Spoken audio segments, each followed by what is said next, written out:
Assalamualaikum warahmatullahi wabarakatuh. Selamat dari itu akan presentasikan hasil studi mengenai pengelolaan Bank Sampah Baranang Siang Indah 05, yang mana kelompok satu ini terdiri dari saya sendiri, Sita Dwi Utami dengan NIM akhir 098, Zafar Zara Asgar dengan NIM akhir 015, Luh Ayu Hudiah dengan NIM akhir 094, Meta Ulimatul Asila dengan NIM akhir 096, dan juga Priscilia Lili Kiminakita dengan NIM akhir 1171.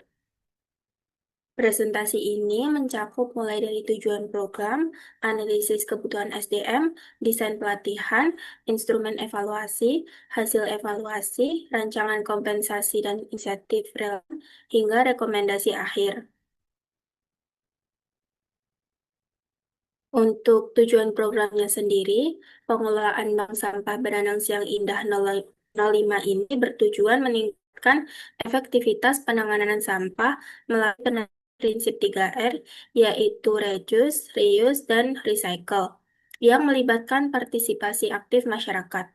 Upaya ini juga diarahkan untuk memperkuat kapasitas relawan dan pengelola, yaitu masyarakat itu sendiri, agar kegiatan bank sampah dapat berjalan lebih mandiri. Dengan ini, hanya memecahkan masalah lingkungan, juga memberi manfaat ekonomi, sehingga menciptakan ekonomi RT tersebut.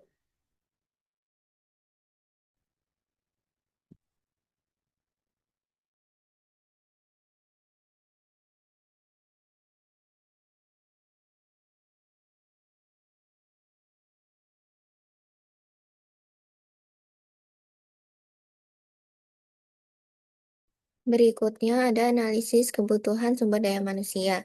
Saat ini di Bank Sampah Baranang Siang Indah atau BSI 5 hanya memiliki 2 relawan yang aktif untuk menangani kegiatan operasional dengan pembagian 1 orang sebagai petugas pemilahan sampah dan juga 1 orang lainnya bertugas di bagian pengolahan sampah organik. Kondisi ini menyebabkan beban kerja yang diterima cukup berat dan juga berisiko untuk menurunkan kualitas layanan. Oleh karena itu, diperlukan setidaknya 5 sampai 7 orang dengan pembagian tugas tertentu.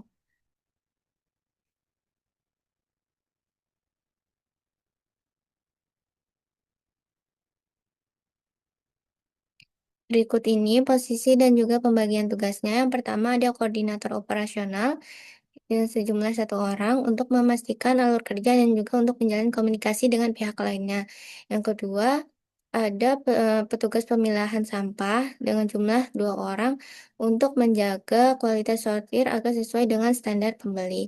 Kemudian yang ketiga, ada 1 hingga 2 orang petugas pengolahan sampah organik mempro- untuk memproduksi kompos dan juga ekoenzim.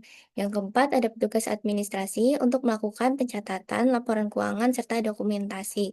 Dan yang kelima, ada petugas pemasaran dan juga edukasi untuk melakukan kegiatan sosialisasi dan juga mengatur strategi cara untuk meningkatkan penjualan produk.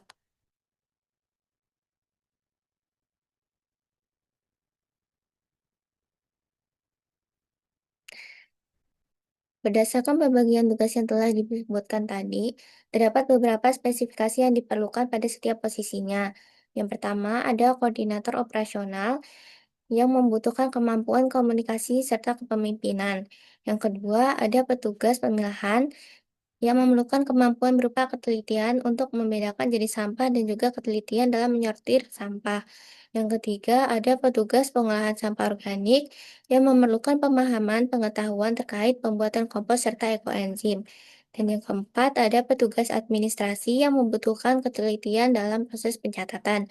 Dan yang terakhir, ada petugas pemasaran dan juga edukasi untuk yang memerlukan kemampuan em, komunikasi serta pemasaran.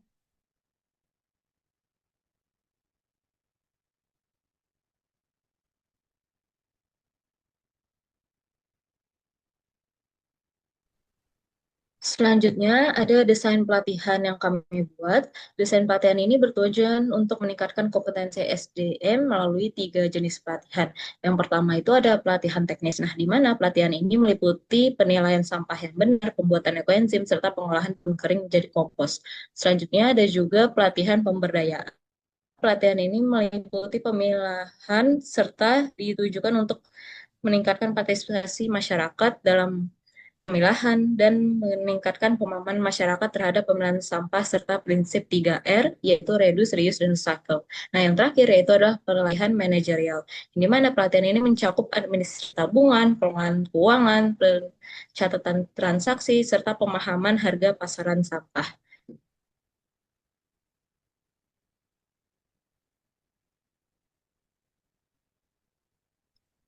Kemudian untuk instrumen evaluasi, yaitu ditujukan untuk memastikan pelatihan berjalan dengan efektif dan digunakan dalam beberapa instrumen yang ada, yaitu adalah yang pertama pretest dan posttest, yaitu untuk bertujuan mengukur peningkatan pengetahuan pada masyarakat.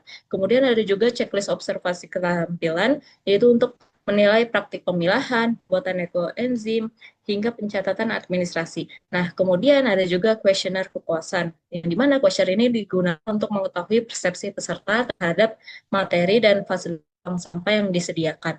Selanjutnya ada juga monitoring pasca pelatihan, sampai 3 minggu untuk menilai penerapan ilmu.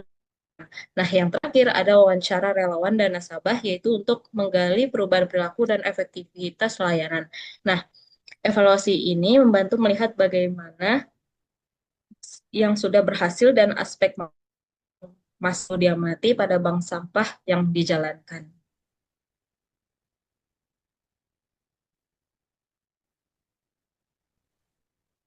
Untuk fase evaluasi, bahwa pelatihan berhasil meningkatkan pengetahuan relawan dalam pemilihan buatan ekoenzim dan kualitas praktik juga membaik. Meskipun keterbatasan sumber daya manusia membuat penerapan di lapangan belum sepenuhnya optimal, peserta pelatihan merasa puas, tetapi masih membutuhkan pendampingan lanjutan untuk memastikan pada operasional juga terlihat dari meningkatnya kecepatan kerja dan pemahaman warga terhadap pemilahan. Meskipun praktek reduce itu masih rendah, produksi ekoenzim dan pengolahan daun kering berjalan cukup baik, tetapi belum maksimal karena keterbatasan waktu dan personel. Selain itu, evaluasi juga menemukan beberapa hambatan yang perlu mendapatkan perhatian. Salah satunya tuh fluktuasi harga pasar, khususnya penurunan harga PET hingga 30%, berpengaruh pada pendapatan sehingga kemampuan bank sampah untuk mengembangkan pelatihan lanjutannya masih terbatas. Ketiadaan fasilitas pengelolaan limbah B3 juga menjadi kendala dalam penyortiran, karena beberapa sampah berpotensi berbahaya tidak dapat ditangani secara aman. Relawan dan nasabah yang diwawancara sebelumnya pertambahan personel, terutama dalam pemilihan dan administrasi, agar hasil pelatihan dapat diaplikasikan lebih stabil dan konsisten. Secara umum, pelatihan dinilai efektif dan berdampak nyata, tetapi keberlanjutan peningkatan kapasitas sangat bergantung pada pemenuhan sumber daya manusia dan mendukung pada tambahan operasional.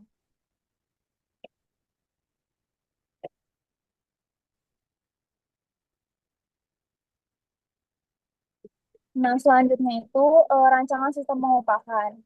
Karena relawan tidak menerima upah tetap, sistem penghargaannya diberikan dalam bentuk kompensasi dan intensif. Kompensasi itu mencakup penggantian biaya operasional seperti transport, penyediaan APD, snack, dan ruang kerja, serta akses pelatihan gratis. Kompensasi pengembangan kapasitas juga diberikan melalui sertifikat dan kesempatan mengikuti pelatihan lanjutan. Sementara itu, insentif diberikan berdasarkan aktivitas dan kinerja, sembako, atau penghargaan terbaik. Insentif non-materi seperti publikasi nama atau kesempatan lomba lingkungan juga menjadi penyemangat. Karena pendapatan bank sampah masih fluktuatif dan belum memungkinkan pemberian upah tetap tanpa mengganggu biaya operasional harian.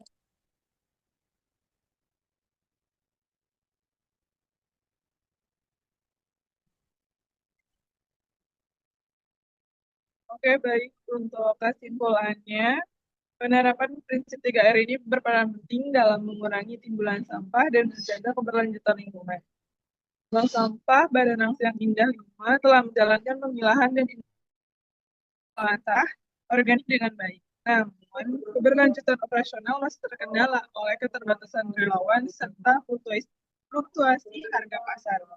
Sehingga diperlukan pengelolaan keuangan yang lebih optimal. Nah, untuk rekomendasinya dari hasil wawancara yang menunjukkan perlunya 3 jenis pelatihan teknis, manajerial, dan pemberdayaan masyarakat untuk meningkatkan kualitas pengelolaan di bank sampah 5.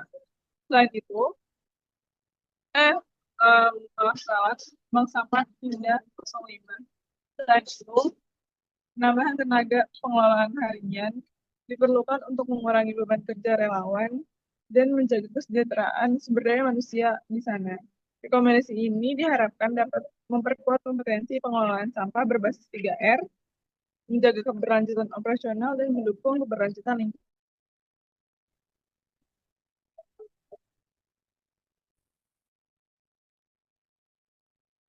Berikut merupakan dokumentasi yang kami dapatkan ketika berkunjung ke Bank Sampah Baranang Siang 05 ini.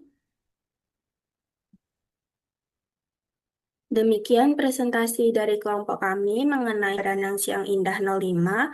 Harapannya hasil analisis ini dapat menjadi masukan bagi pengelola bank sampah dan juga masyarakat agar pengelolaan sampah semakin efektif, berkelanjutan, dan juga memberikan manfaat ekonomi. Terima kasih atas perhatiannya. Wassalamualaikum warahmatullahi wabarakatuh.